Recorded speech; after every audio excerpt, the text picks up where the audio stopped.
पुस्तक का नाम लाला लाजपत राय, लेखक पंडित श्री राम शर्मा आचार्य। ऑडियो 4।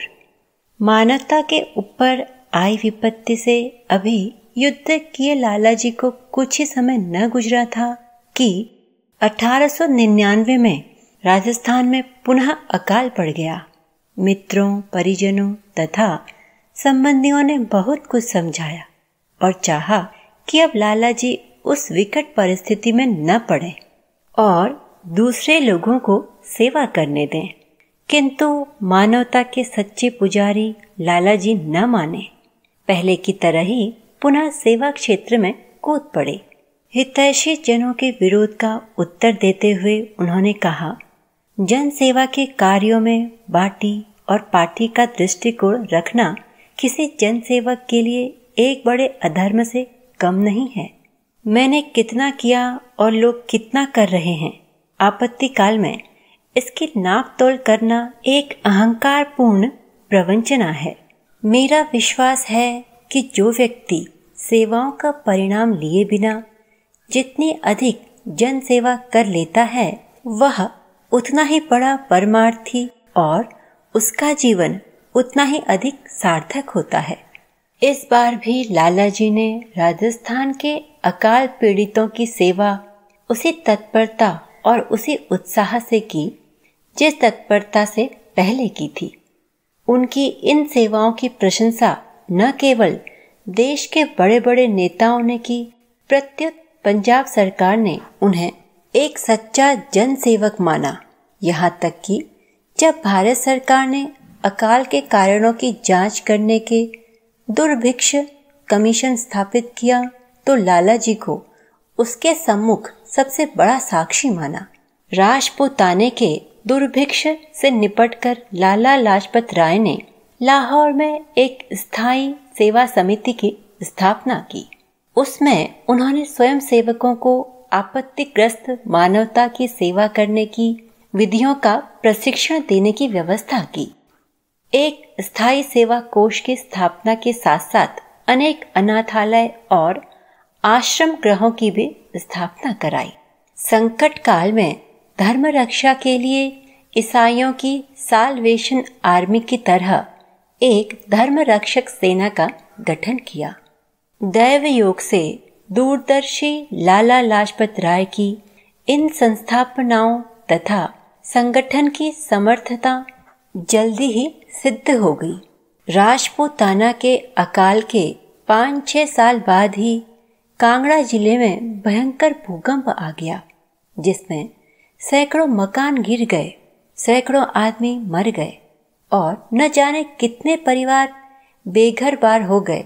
लाला लाजपत राय तुरंत अपनी पूर्व व्यवस्था के आधार पर भूकंप पीड़ितों की सेवा में जुट गए। उन्होंने पुनः सहायता संचय का अभियान चलाया, अन्न, वस्त्र और धन इकट्ठा किया, स्वयं सेवकों का आह्वान किया और भूकंप से ध्वस्त भूभाग के पुनः निर्माण में लग गए। उन्होंने अनाथों तथा निराश्रितों को अनाथालयों और आश्रम गृहों में स्थान दिया, सैकड़ों तंबू और झोपड़ियों की व्यवस्था की, गरीब और निरुपाय लोगों के लिए लंगर चलवाए। इस प्रकार उन्होंने जल्दी भूकंप पीड़ित लोगों की स्थिरता और आत्मविश्वास की स्थिति पैदा कर उनका बड़ा उपकार किया। इसी प्रकार जब 1907-08 में उड़ीसा, संयुक्त प्रांत और मध्य प्रदेश में अकाल पड़ा तो उस समय भी सेवा कार्यों में लाला जी सबसे आगे रहे।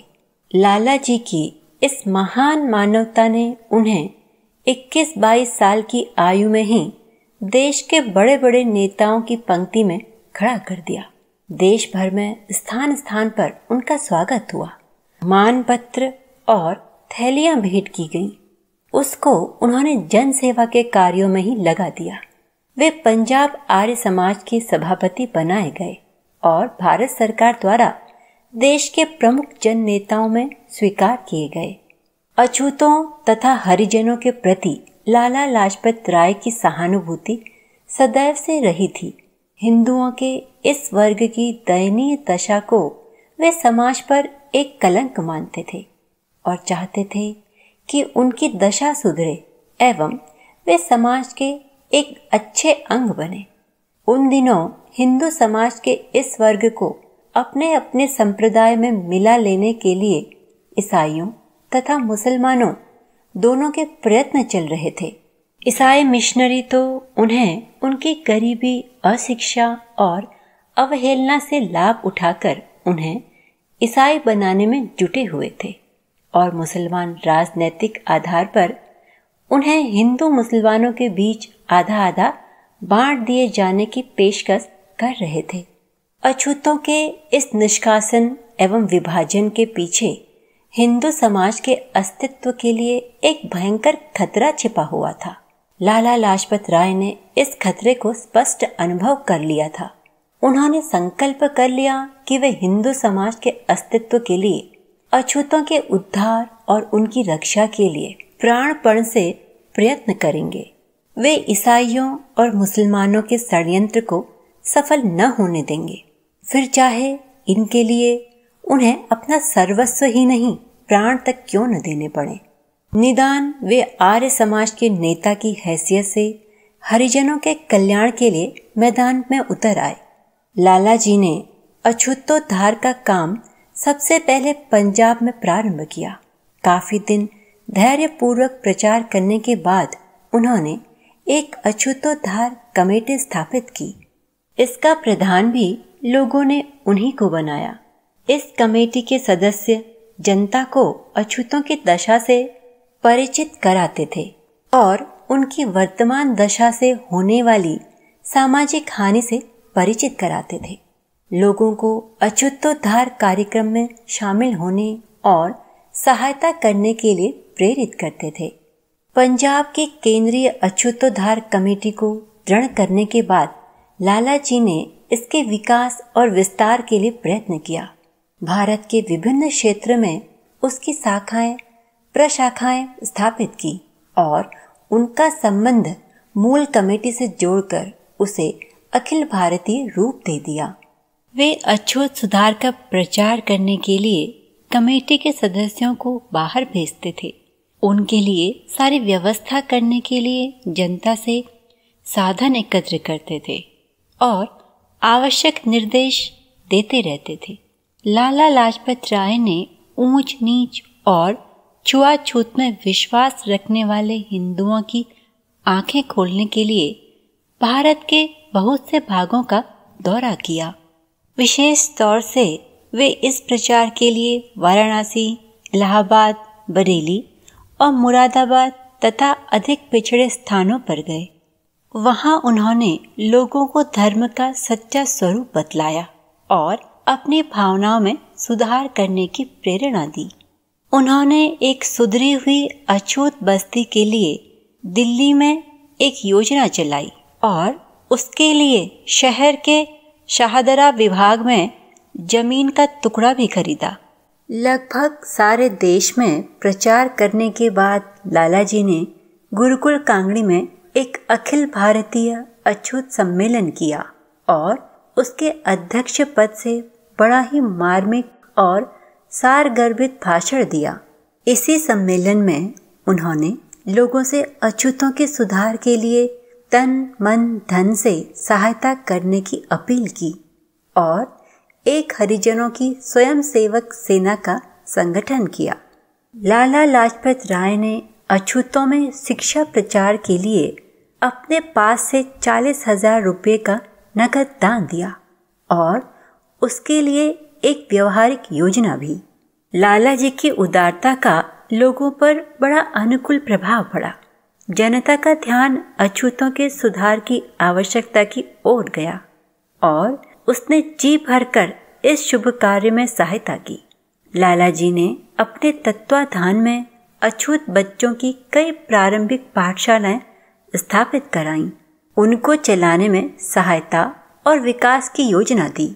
इन सब कार्यों के अतिरिक्त लाला जी ने देश भर में घूम घूमकर अछूतों की दयनीय दशा का जायजा लिया।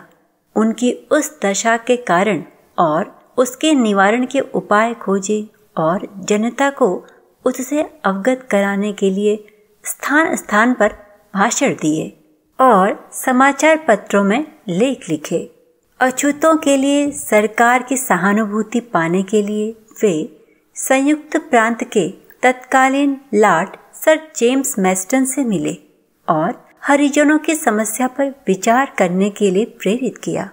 इस प्रकार शायद वे अछूतोद्धार की योजना में तब तक लगे रहते जब तक उसमें उल्लेखनीय सफलता न पा लेते, किंतु उस समय की राजनीतिक हलचलों और विशेषतया बंग भंग के सरकारी षड्यंत्र ने उन्हें इस राजनीति के मंच पर जाने के लिए विवश कर दिया और वे अछूतों का सेवा कार्य जनसेवक समिति के योग्य कार्यकर्ताओं को सौंपकर मातृभूमि की स्वाधीनता के लिए उस दिशा में चले गए।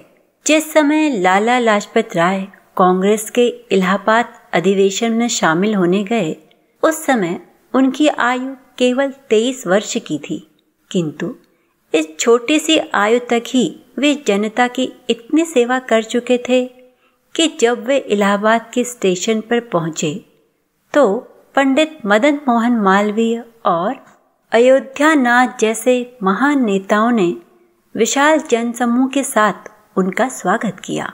उस अधिवेशन में लाला लाजपत राय ने 2 भाषण दिए, जिनमें उन्होंने अंग्रेजों के उस समय की पिट्ठू देशद्रोहियों की कड़ी आलोचना की और संवैधानिक धाराओं में सुधार की मांग की।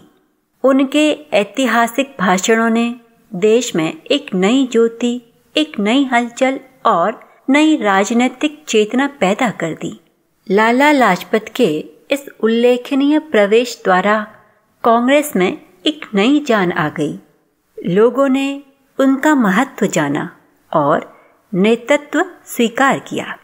भारत के इस नवोदित ने उस अधिवेशन में जो सबसे महत्वपूर्ण और उल्लेखनीय काम किया वह यह है कि अपना भाषण अंग्रेजी के बजाय हिंदुस्तानी में दिया और इस प्रकार कांग्रेस की एक हीन परंपरा तोड़कर आदर्श परंपरा का प्रवर्तन किया।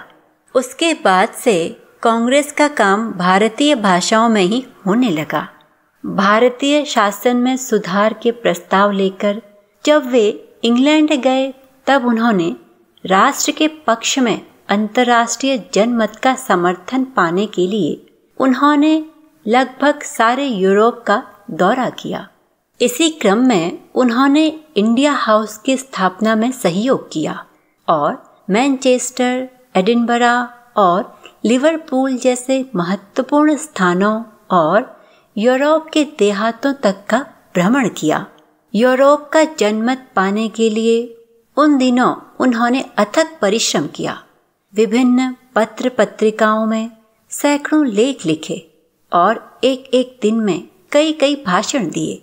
जिस समय वे विदेश में देश सेवा का काम करके भारत लौटे तो अपने साथ इंग्लैंड की पार्लियामेंट का रोष, जनता की सद्भावना, क्रांति की एक नई चेतना और अमेरिका की शिक्षा पद्धति का ज्ञान लेकर आए थे।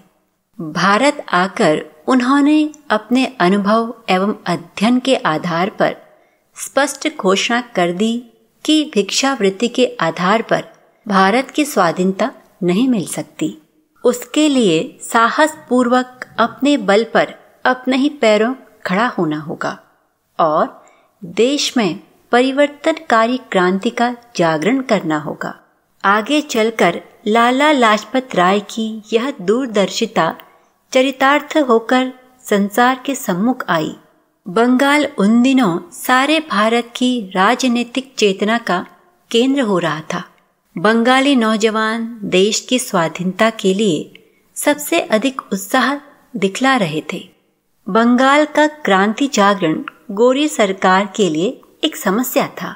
बंगाल की शक्ति तथा संगठन कमजोर करने के लिए तत्कालीन वायसराय लॉर्ड कर्जन ने बंगाल को खंडों में बांट देने का कुचक्र चलाया।